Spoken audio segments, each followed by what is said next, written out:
Namo tassa bhagavato arahato samma sambuddhassa.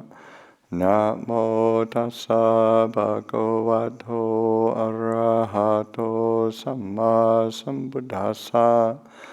Namo tassa bhagavato arahato samma sambuddhassa. Buddhaṃ Dhammaṃ Sanghaṃ Namasami.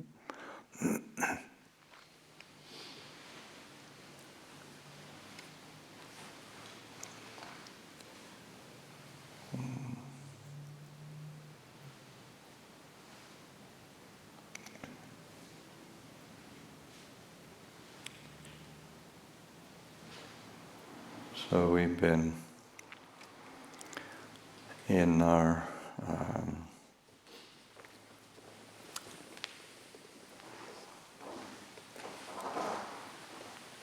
sheltering in place now for, feels like a long time. And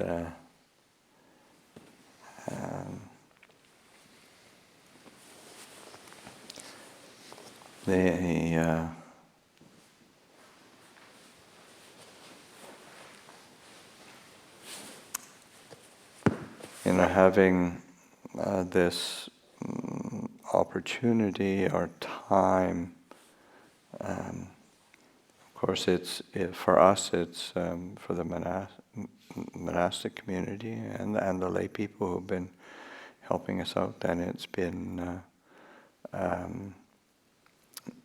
comes on the heels of our winter retreat, and so having a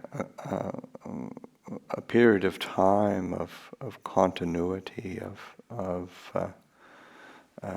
practice and in particular the formal meditation.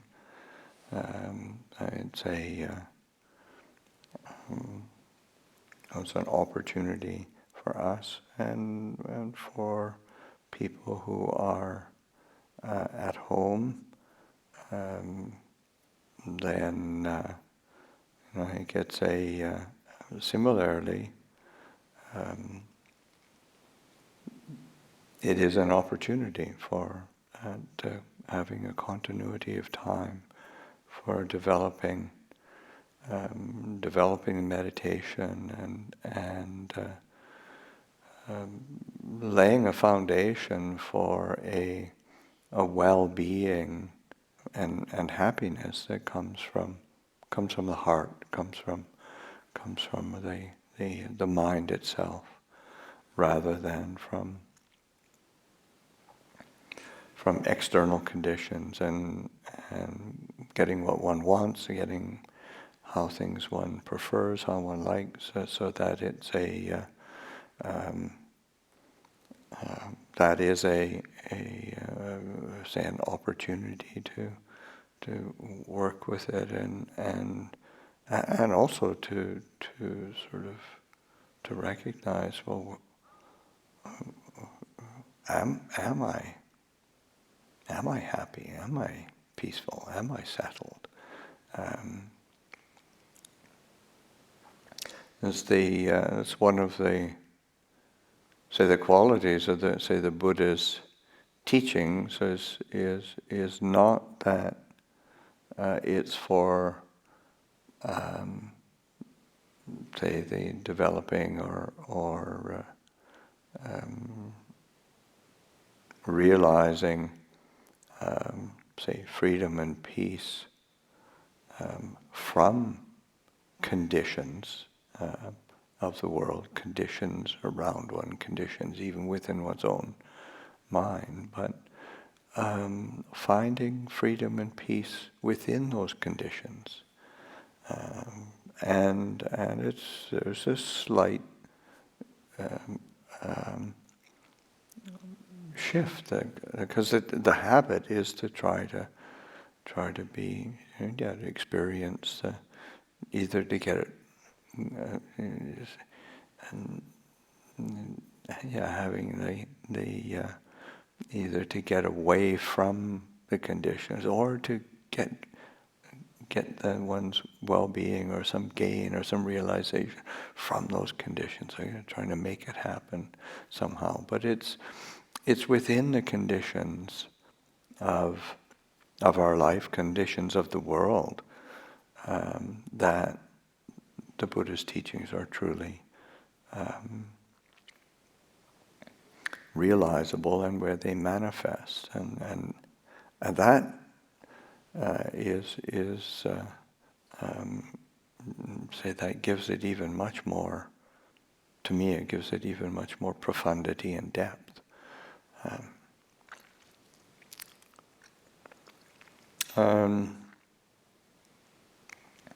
So taking the time to, how do we develop the skills within the conditions that we're finding, and certainly the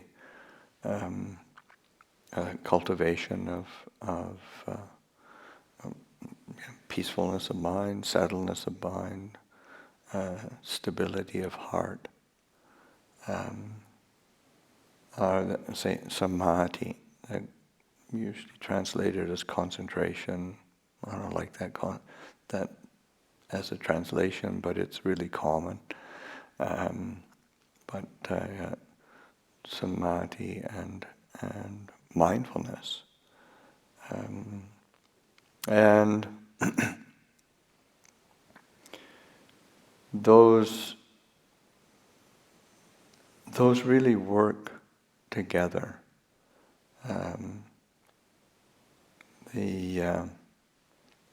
Within the forest tradition in general, Lumpur Cha in particular, he would always emphasize that whatever samadhi that we're cultivating, whatever concentration and peacefulness of mind that we are developing, it has to have mindfulness. Right mindfulness, our right concentration always has mindfulness present. It's not some unaware state, or it's not some just super focus that you're shutting everything out through a force of will. There is mindfulness. There's awareness, and it's really important. It doesn't mean things don't fall away. Sometimes, the obsession with something irritating, or getting distraction or restlessness, it falls away. But what keeps coming to the fore is more clarity of awareness and mindfulness, continuity of mindfulness. So that as we develop the practice to be attentive to that sense of cultivation of that mind, of mindfulness. There isn't anywhere where we don't use mindfulness.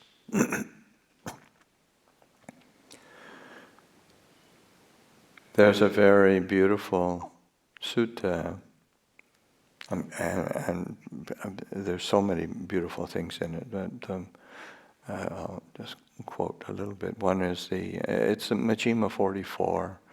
It's the Chula Vedala Sutta, the shorter discourse on questions and answers, and it's a series of questions and answers between the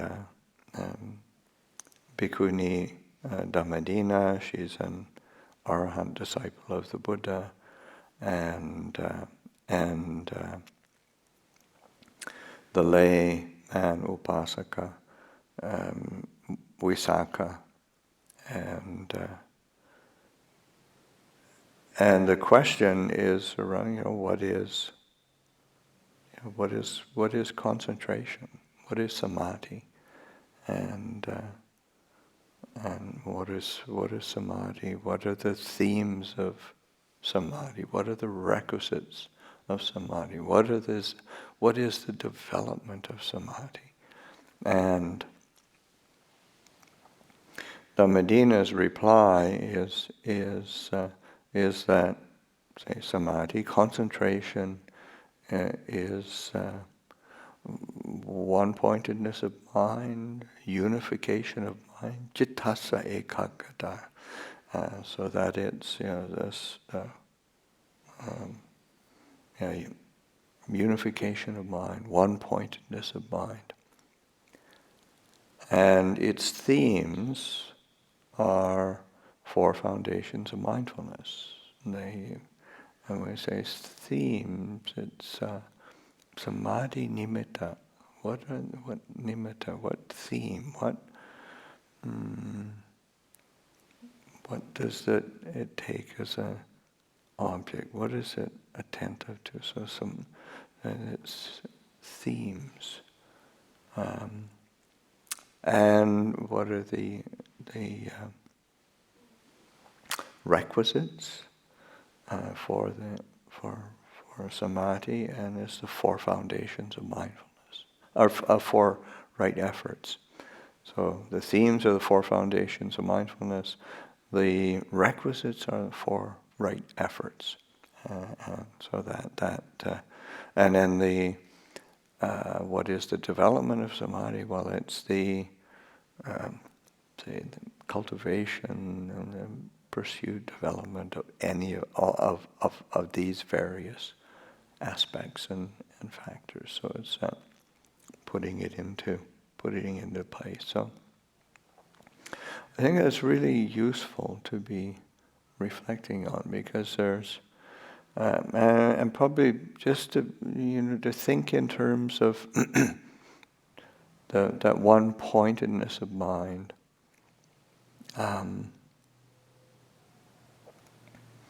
Because and then so that and then recognizing that one-pointedness of mind doesn't mean that it's a point that is so rigidly fixed on an object that it isn't able to take the themes of the Four Foundations of Mindfulness as an object of attention. It's not excluding, and it's definitely not tight. It's definitely not. It's one-pointed because it can immerse itself in it, and but it's say that immersion with mindfulness and attention. So it's an interesting balance of these faculties, of how we apply the mind, and that unification of mind is a good term of how to. So the mind is unified, so that it's not. It's not arguing with itself, or it's not at odds with itself. There's a sort of content within itself, but it's able to observe and be mindful of what the experience is, and it can. And one of the images that Ajahn Chah uses is of a like if you take a chicken, and of course there's chickens all over the place in Thailand, in the village, and you take a chicken and you put it's like a bamboo, very loosely woven bamboo kind of basket. It's like a bit of a dome, like a bamboo dome, very loosely woven. Just plop it over, put a bit of rice in, and that chicken's going to be happy to be there. It might wander around a bit, but it's not struggling. And you know where it is. You can watch it move. You can see it move. Or you can, you can be, and you don't have to sort of grab the chicken and hold it by its leg and just force it to be there. I mean, that's not much fun for any. It's not much fun for you. It's not much fun for the chicken. And so that in terms of like our object of attention, it has the four foundations of mindfulness as its theme, as its image or its boundary. And yeah, of course the mind moves. I mean, it's the nature of the mind to move. But it's moving within a unified field of attention. And there's a well-being, a happiness there, so it's content to be there. And that's something that we need to pay attention. What kind of objects of attention do you give to the mind so that it is, say, happy and content, so that there needs to be some ability to shift, or some agility in shifting, paying attention to what is the need of the mind, what's popping up in the mind, because the mind is definitely a uncertain, unsatisfactory, and has an insubstantiality of identity that's inherent. So that's what so you're requiring this mindfulness and attention, and so that but then you're nourishing the mind with objects of attention that are going to be beneficial or useful. And that's an aspect of those four right efforts. Four right efforts, and the effort to prevent the unwholesome, unskillful qualities from arising, the effort to abandon unwholesome qualities or mental states that have arisen, the effort to develop to cultivate the wholesome qualities that help it, that are skillful, that make it clear, happy, and then the effort to maintain the wholesome qualities that have arisen, so that there needs to be some mindfulness and agility of mind that recognizes what's the appropriate effort that is required.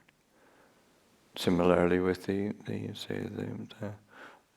object of attention, within the Four Foundations of Mindfulness.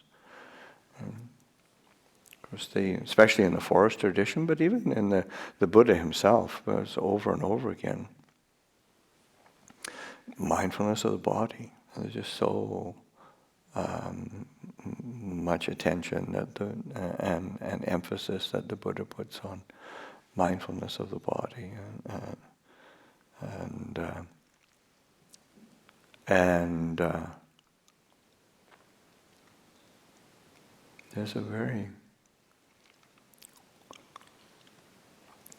beautiful in the Therigatha, the verses of the elders of the attributed to Ananda, and he's recounting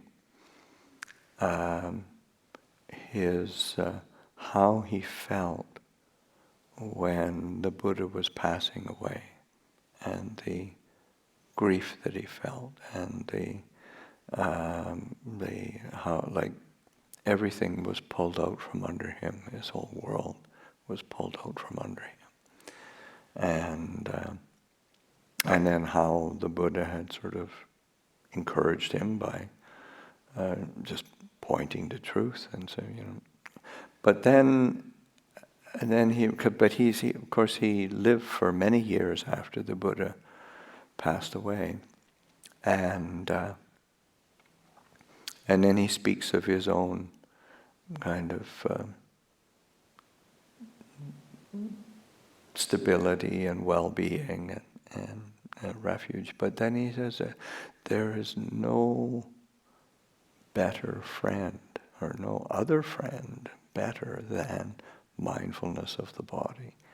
And there's this sense of how there's not just sort of coming at it from theory or the Buddha told me to do this, but his own working through the teachings. That of course he was the one who had heard the most teachings, remembered the most teachings, but then this mindfulness of the body being one's closest friend. Say there isn't a better friend to have, a better something to rely on.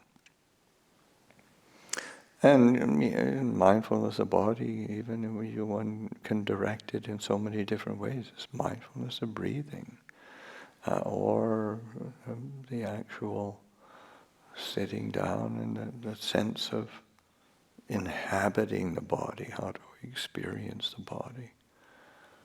The posture, the feeling, the actual sense of there is a body, and then not going back, because usually we there were either it's a body, then we take it as an identity. It's either it's too tall, it's too short, it's too fat, it's too skinny, it's too old, it's too young. I mean, it's just all of the. It's so much me in there. But it's just a body.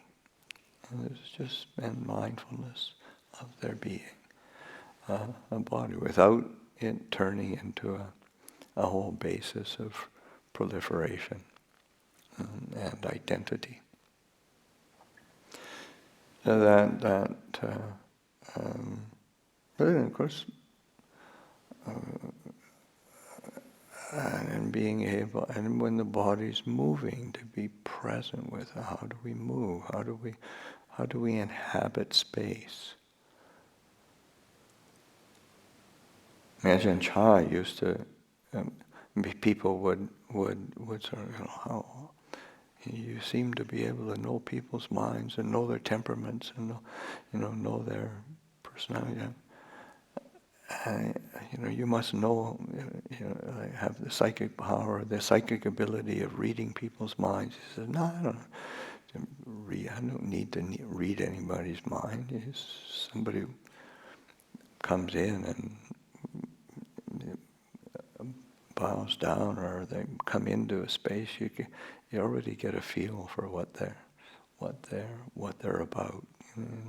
It's that we carry all our baggage with us, so that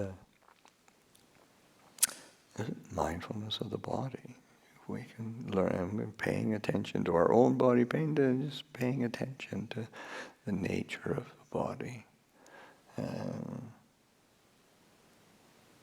So that there's Four Foundations of Mindfulness as the theme the samadhi nimitta theme for concentration. It's kind of basis or that we build it on. But also feeling, of course, feeling the mind itself, the mood of the mind, the tone of the mind, and then the object of the mind, where the mind goes out to the senses, goes out to the conceit of the five aggregate, goes out and then picking up the themes of, say, Four Noble Truths, the hindrances. Well, where is it going out to? So it's just, these are the basis of mindfulness, foundations of mindfulness that we can be attentive to in laying the foundation for samadhi. It isn't, because again, the sense of having samadhi is not just through exclusion. Yes, the mind is one-pointed, but it's a point that includes. It includes with awareness. It includes with mindfulness. It doesn't exclude, because there's always going to be a sense of tension there, and pushing and pulling and trying to get everything absolutely right. There's no end to it.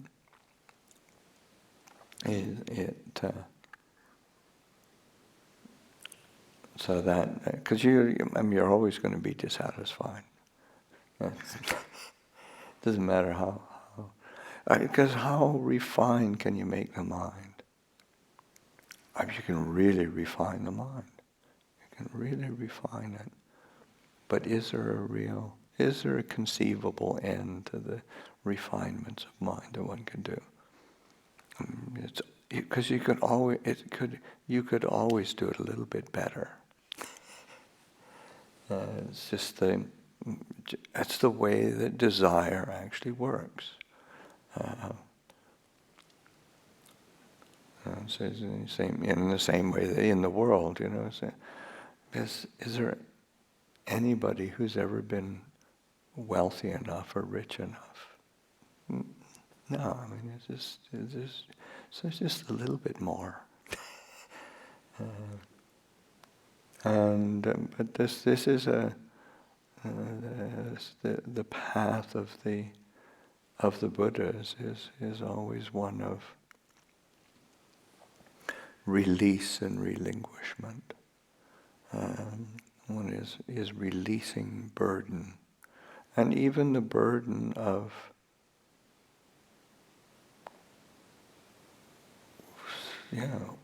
trying to hold the mind in a perfect state. But it's seeing, this is the way it is. It is uncertain, it's impermanent, it's unsure, it's unsatisfactory. It's bound up with the sense of discontent, and it's not self. This is not a fixed identity that we can hang on to. It's anicca dukkha anatta. It's it's like this. It's the way it is. And that's one of the idioms that is used in the scriptures to point to that insight into freedom, liberation, true peace. It's just knowledge and vision of the way things truly are. Yatha bhutanyana dasanam. It's that knowledge and vision of the way things truly are. And it says, this is, the world is like this. Having a body and a mind is like this. Being in a pandemic is like this.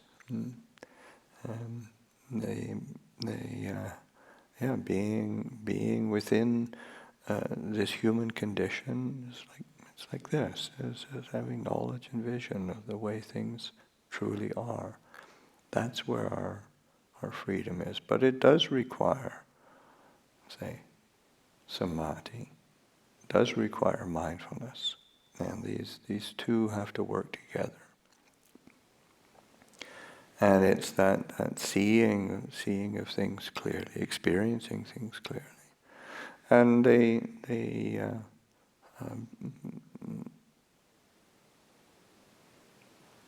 again, learning how to work with the mind, because that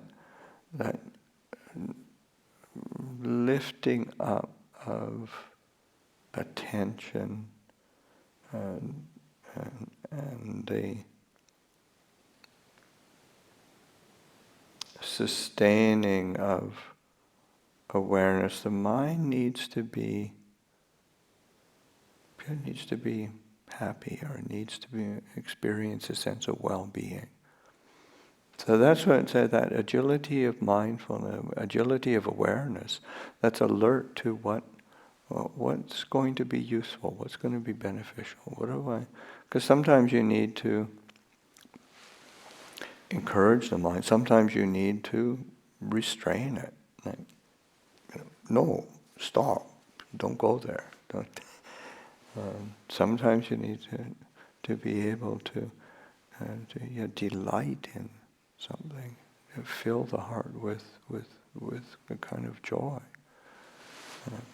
Sometimes there needs to be some, okay, I need to put a little bit more effort into this. So that recognizing what is needed, what's going to be beneficial, what's useful. And that one is nourishing or nurturing the mind. And Sembuse was last week when in the talk I gave, I was talking about like when you're having a conversation with somebody, then you don't want to bring up, you want to do it when you're hungry and grumpy. I mean, it's in the same when you're having a real conversation about truth and seeing things clearly, you don't want to do it with your mind kind of hungry and grumpy, in the sense of it, and it needs well-being, it needs to be looked after, it needs to be content with things. So that's that quality of loving kindness and compassion, the sense of a fullness, like just being able to pay attention to an in-breath and an out-breath, and not be just agitated or saying, what can I do now? What can I look for now? What do I have to do? What am I missing? I would say either worry or just being gravitating to spacing out and getting dull. I mean, it's a great escape from. In terms of freedom from suffering,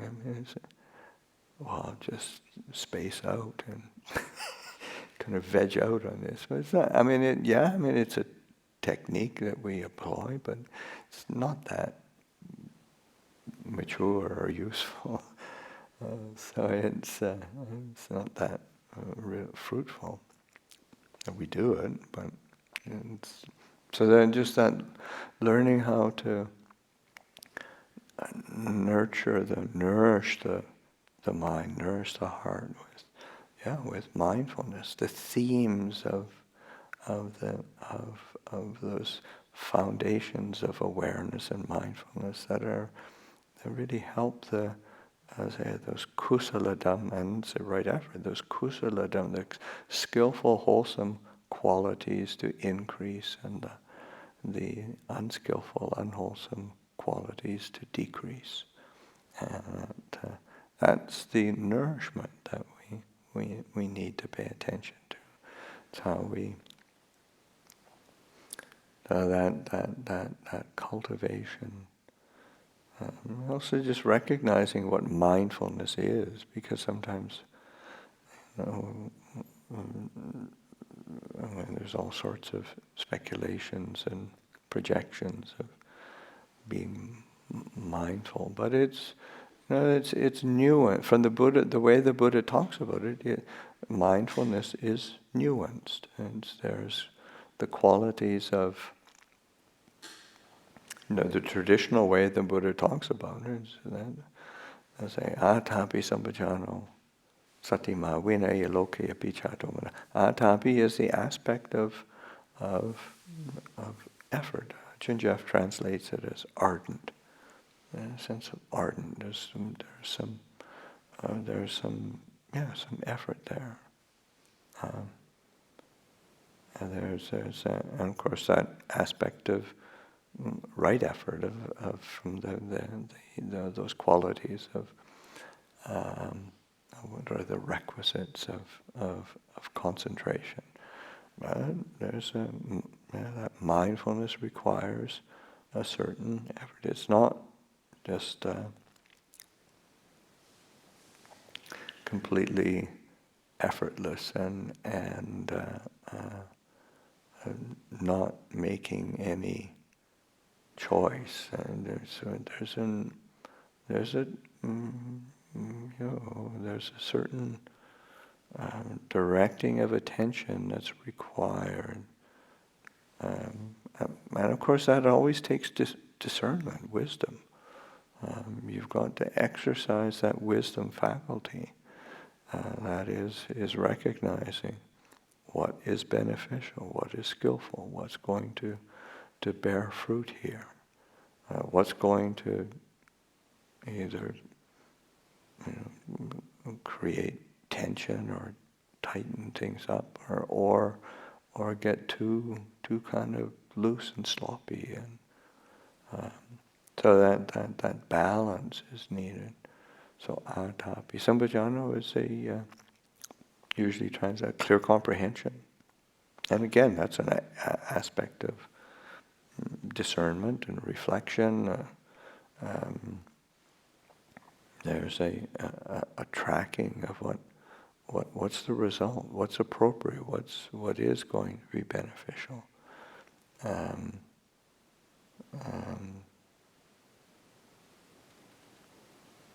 Trying to think of what does Ajahn Jeff translate it as? Alertness. Alertness, yeah, right. He says, alertness, which is really, it's really a skillful translation. That sense of, one's alert. And again, there's something that comes agility there as well, where that being able to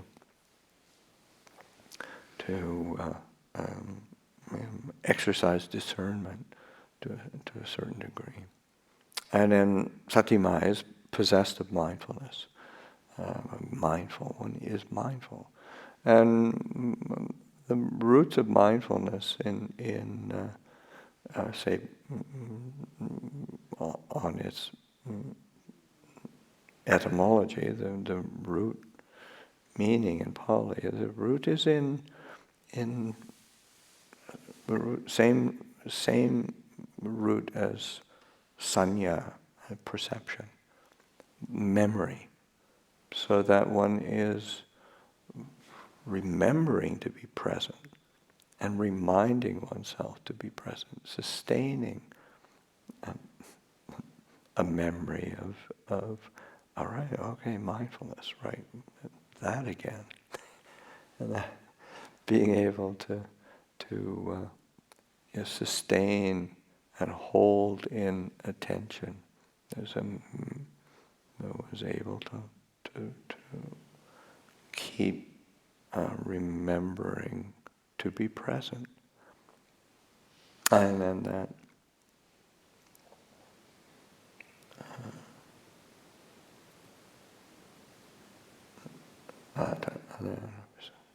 when you look at that, you're leading away from the greed and distress, or the greed and distress toward the world, the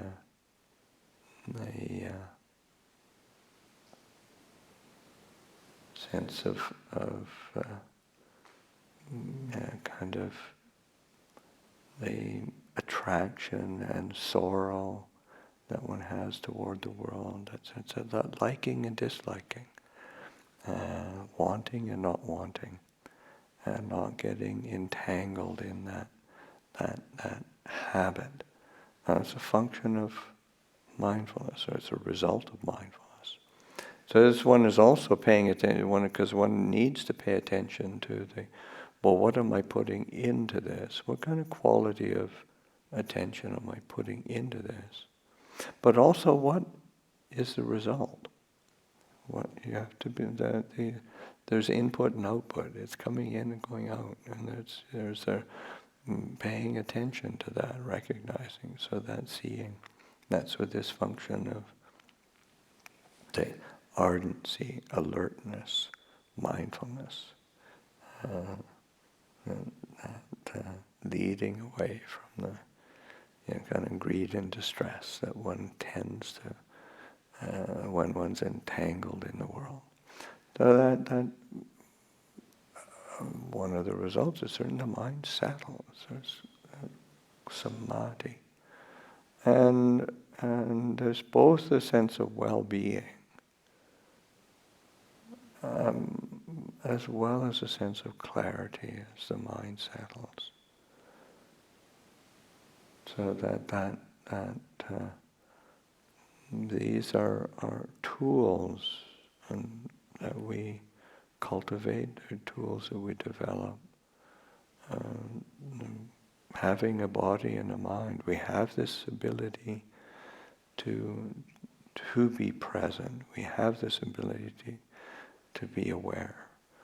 It's just learning how to direct it skillfully, and to allow it to be the nourishment of increased understanding, and so that the mind turns to a sense of relinquishment, or letting go, not chasing after, not holding on to either the external world, what I'm going to get, what I'm going to gratify, what I get upset by, but also the internal world. All the stories of me, and they're all pretty boring. They're not that exciting, really, but there's a hook there, and just being able to release that hook.